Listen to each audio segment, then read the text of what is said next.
Morning. I'm Laurie McMahon, and last month, in anticipation of this month's theme of liberating love, I met with some of the kids in the RE program, and we talked about what liberty means. We talked about love. We talked about how feeling freer, how love can make you feel freer when you are loved, when you feel loved.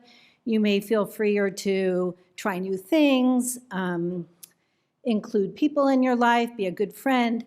So they painted the artwork up in the center. The interest is done by them.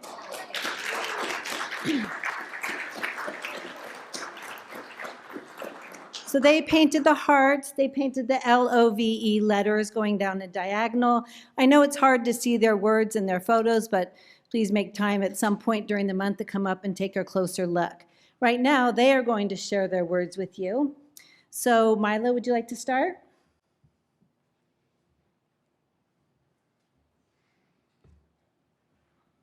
I love when me and my little sister play with our fun toys.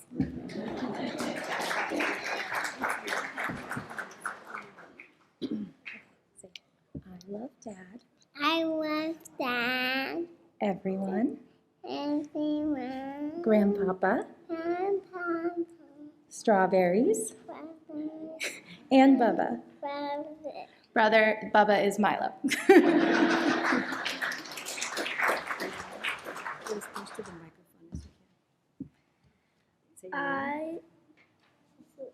This is Eliana.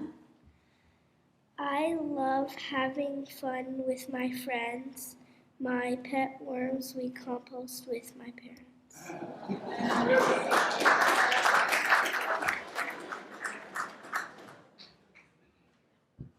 Lucy, do you want to say your name? You want to climb on the chair? Say I'm Lucy. Great. I'm Lucy, and I love hummingbirds, my family, school, coloring, and painting with my mom.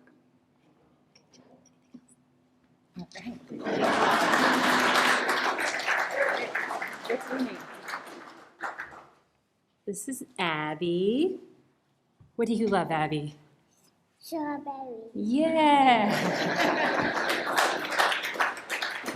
Come on up, Eden. Go here. Say your name. This is Eden. Do you want to say what's on your card, or you want me to? I love to do crafts.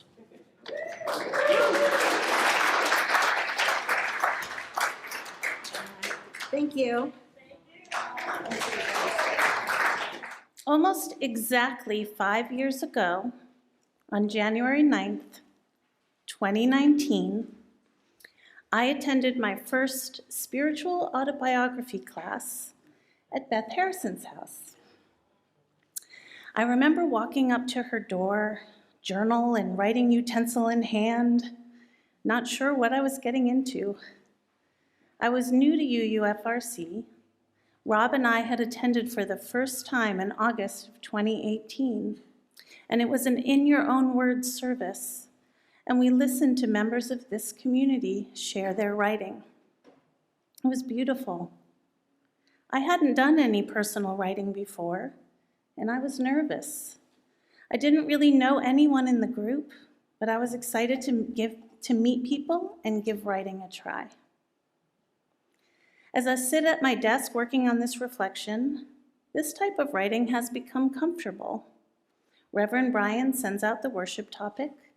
I think about it, wonder on it, come up with some ideas, wake up early on a weekend and sit down to write. I've been up here so many times, it has become relatively easy. And I know that what I share will be received with kindness and love. But that wasn't always the case. I remember my first few pieces of writing. I didn't like them. I felt they were trite and boring and uninteresting. I know you must find that hard to believe. as you listen rapturously to me right now. But my writing wasn't always this brilliant. And you know, humility is one of my best qualities. Okay, back to that room on the first floor of Beth Harrison's house, sitting around those tables lovingly set up in the center of the room, surrounded by fellow soul seekers.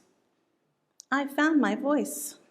Writing awakened something inside me, a spark waiting to ignite. And after that, I wanted more. When Kate Hand and Mary McKay offered a class on finding your spiritual voice, I signed up.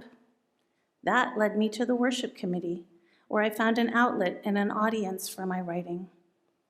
And I have been standing up here once a month ever since.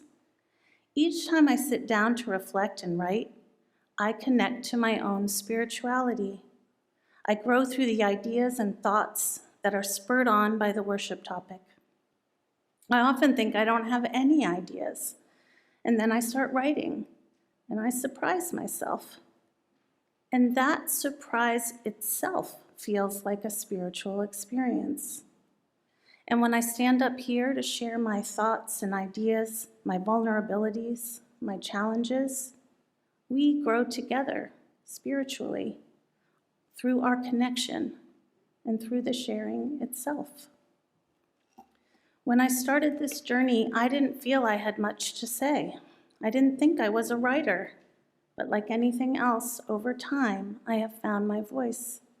And I know that the reflections that people share up here are some of my favorite parts of the worship service. It feeds my soul to stand up here and share my ideas with you. I think your own spirit might feel a little boost, and I encourage you to give it a try. I hope you will consider this as you contemplate your own spiritual growth in 2024. One of the early lines to that song is that you can sometimes be hurt and disappointed by what other people say. And early in my ministry, I was about 2 months into my first ministry. This was about 15 years ago. The president of the board came to me and said, "Jim is leaving the congregation." I said, "Oh, really?" I said, "Why is he leaving the congregation?" He says, "You're becoming too spiritual. What do you think of that?" And I said, "I think that's a great reason to leave a church." I'm not sure my board president was really happy with that response, but I did agree to meet with Jim, and I said, "What's the problem? He'd been a member for like 10 years. He said, "Well, you use the word spiritual and spirituality." And I said, "Oh, and what's the problem with that?" He said, "I think of ghosts when you say the word spirit." And I said to him, I said, "Do you really think that's what I mean when I say that?" And he goes, "No." And I said, "So what's the problem?" He said, "I just can't get by it." And he never came back to the church. And that was sad, but it does give you an idea that the power that words have. You know, we all probably have words, and some of us have been very wounded by religious upbringing. Some of us maybe haven't, but you know, still there might be a discomfort when we hear the word God or certain words. I also had an experience when I was in Texas. I was actually a guest worship leader at this small rural community once, and I'd put worship leader because I think I try and create the whole service. He said, "Oh, we can't use that word. We use the word preacher." I said, "Why can't we use the word worship leader?" I said, "We don't like the word worship." "But you were okay with the word preacher." You know, I was like, it's like, oh, and so, but there's just words that trigger. And when I do officiate people's weddings, I will say, "Is there any words you have problems with? Because we maybe, I don't want it to kind of throw you in the middle of the ceremony." So spiritual growth is what we're talking about today.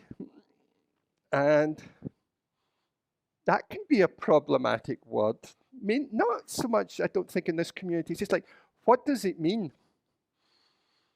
And our third Unitarian Universalist principles is the acceptance of one another and encouragement to spiritual growth in our congregations. And it's the only real one of our 7 principles that actually has a strong religious and spiritual meaning in it. It talks about spiritual growth as one of our principles. And our vision as a UUFRC community is we are a community of spiritual growth, compassion, and justice. So spiritual growth is right in there.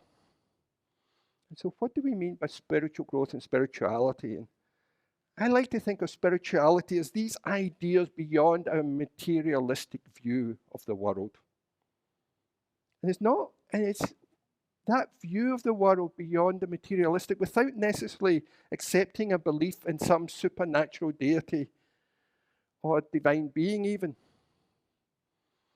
Ideas and values like love, compassion, patience, empathy, gratitude, forgiveness, contentment, diversity, responsibility, harmony, and concern for others.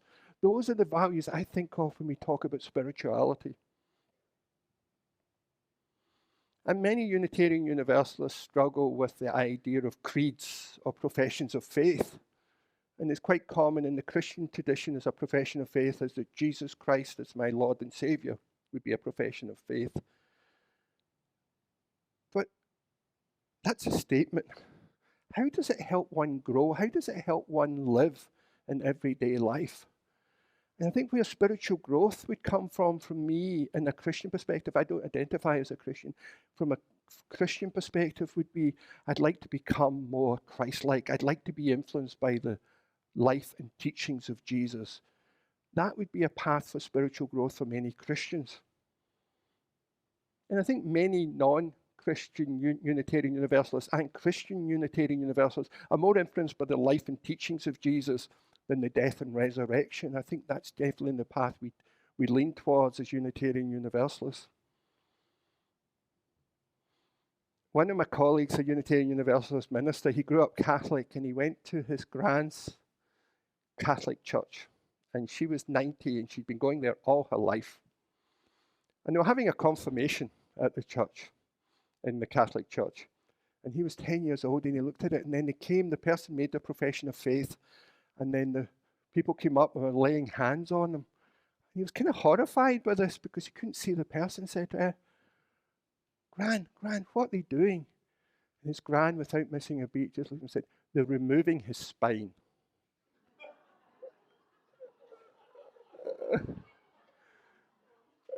And she'd been at that church for 90 years. She'd grown up in it. Said they're removing spine. And so she was a person that really believed that you should be, when you worship, you should bring your discerning judgment and you should bring your backbone to it.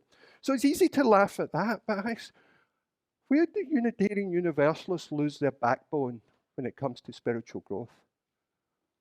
We often we're not this, we're not that, we're not the other, but what are we for? Are we willing to commit to spiritual values? Are we willing to commit to spiritual growth? I think sometimes we lose our backbone around committing to spirituality, committing to religious language, committing to the idea that there might be words that mean spiritual beyond ghost. So I invite you to think, where are we lacking as individuals and as a community? Where are we lacking spine in our commitment to spiritual growth? Because one of the things I think that brings people to Unitarian Universalism, we love the freedom of thought, the freedom of conscience. What's that freedom for? I understand the freedom it may be from. What's that freedom for? And we come to church for community. Great. What are you looking for in that community? What deeper connections, what intimacy, what support are you looking for in that community? I think sometimes we get stuck at that, I come for the freedom, I come for the community, and we don't take it to that next level, that next step. And that's what we're really trying to look to do with this World Cafe and this program we're kicking off today. And I want to give you some of the origins behind it. I've always been struck by, I look at our vision statement, we're a community of spiritual growth, compassion, and justice. We have a social action team. We heard Nancy talking about the work that many of them did in fixing San Mateo. We've got a pastoral care team. We've got a connections team. We've got a caring team that really handle the compassion side, but I think the whole community handles that. But we don't directly address spiritual growth. We kind of throw out religious education classes hoping someone will come. I think there's a lot of value to having intentionality around our spiritual growth. And it's not going to be the same for any one of us. We're all dealing with different things. We're looking for different things from our spirituality at this time and this place. So I invite you all to really think of what are you really looking for, not superficially. When we say we want connections, well, what are you looking for? What deeper connections are you looking for? What deeper intimacy are you looking for when you look for connection? When you come to community, what are you looking for beyond what you could find at another social organisation? Because we are a religious organisation, and I think that allows us to explore deeper issues. I think part of what religious communities do is we really try and make meaning of our life. We really try and look at the idea, what is the meaning of birth? What is the mystery of death? And what is the meaning of everything in between? I think these are questions we can bring to religious community and really explore in a deeper way than we can in many other places.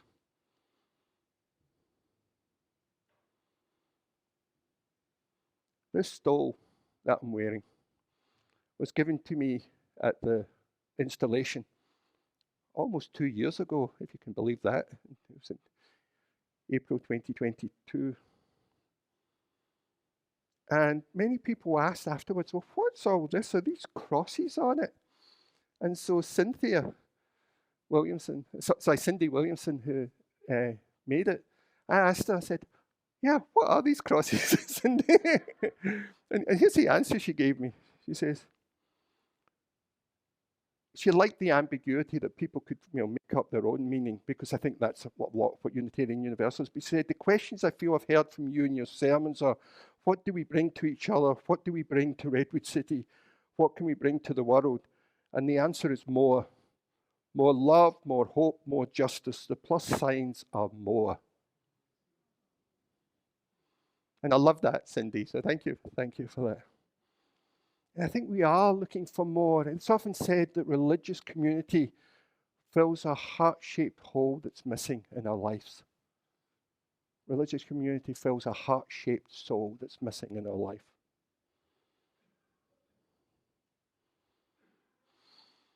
And I think spirituality is the experience of something important and transformative, and perhaps frustratingly, not fully explainable. And I think spirituality is our human response to the miracle of birth and the mystery of death and the meaning of everything in between. And I think our spiritual life should have depth, breadth, height, and reach. By depth, I want us to explore the deep recesses within us to wrestle with the complexity, nuance, and existential challenges of life. By breadth, I want us to be inclusive of a variety of sources of meaning. Include the science, including art, sacred scripture, worship, and our own personal experience. Unitarian Universalists really look at our lived experience and try and interpret and find meaning from the lived experience of ourselves and others in this community. By height, I want us to look for lofty, transcendent ideals and strive towards them. I don't want a casual faith. I want a faith that challenges me and pulls me to higher ideals. And by reach, can each of us have an impact throughout the local community to bring comfort, healing, and support to those around us?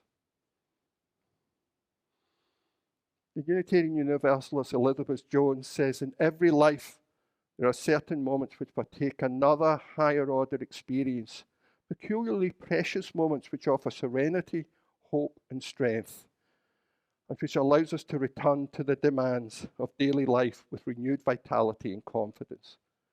The growth of a spiritual dimension in each of us as individuals seems to result in a multiplication and a deepening of such moments, both in ourselves and in our world.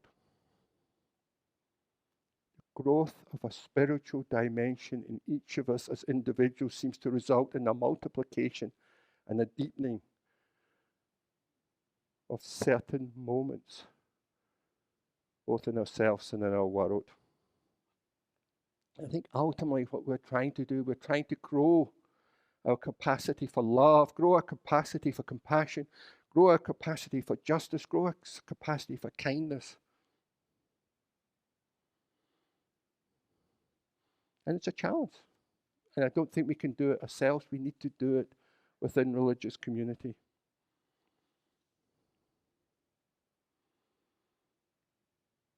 One of the things we did in preparing for the World Cafe, we sent out the questionnaire. And we had 49 people respond to the questionnaire, which I thought was incredible. So thank you to all who shared your thoughts. And the answers were deep and complex, and people really challenged themselves around it. And I really want to thank you all, because the questions weren't easy. I mean, I spent 4 years in seminary, and I still don't have the answer. And I don't think any of my colleagues did either. But I just want to read a few of the answers that came back to us. One answer was, recognizing truth and creating love was the purpose of spiritual growth. Living more in the present moment. Someone asked, I want spiritual experiences rather than spiritual growth. So the grief is a great motivator to encourage someone to turn to spirit. Someone looked for spiritual commitment to practicing values, regular reflections on my values and how I live them, and create deep, meaningful connections with others. And there was many along those lines. That's just a sampling of them. And I'll send more out to the congregation. Now, one of the things I did do, I think much to the annoyance of the people I was working with in preparing the World Cafe, I entered all the answers into ChatGPT to see what themes came up. I was hoping I could get a whole sermon out of it, but sadly it didn't. But it was kind of interesting what it picked up with. It was pretty dry, but just looking for what themes did it identify in the answers. But one of the things, there's the 5 classic purposes of religion. These are questions that have been through the ages, as long as religions really exist. It's like, what does it mean to be human? What is our understanding of God, divine, sacred, ultimate? What are our sources of meaning? What is our purpose? And what are our views on birth, death, and consciousness? And I ask us, can we be secure enough in a sense of self, of who we authentic are, to invite the transformative power of community as we explore profound spiritual questions of life? That's what we're going to start doing at the World Cafe this afternoon. I invite you all to join us. And if you filled out the questionnaire before, great. If you can't join us this afternoon, join us online. Our life of spiritual life is not about truth. I always struggled with that in one of our 7 principles, the search for truth and meaning. I don't think there's such a thing as truth. There is such a thing as meaning. I think truth can change. So our spiritual life is not about truth, but growth in meaning, not about health, but healing, not being, but becoming, not knowledge, but inspiration. We are not yet what we shall be, but we are growing towards it every day as we do that work, as we set those intentions to move forward. And the process is not finished, but is going on. Spiritual life is not the end, but it's the road, the journey, and a journey made more meaningful with the transformative power of religious community. A religious community that loves us, tells us that it loves us, and asks us to bring more love into the world.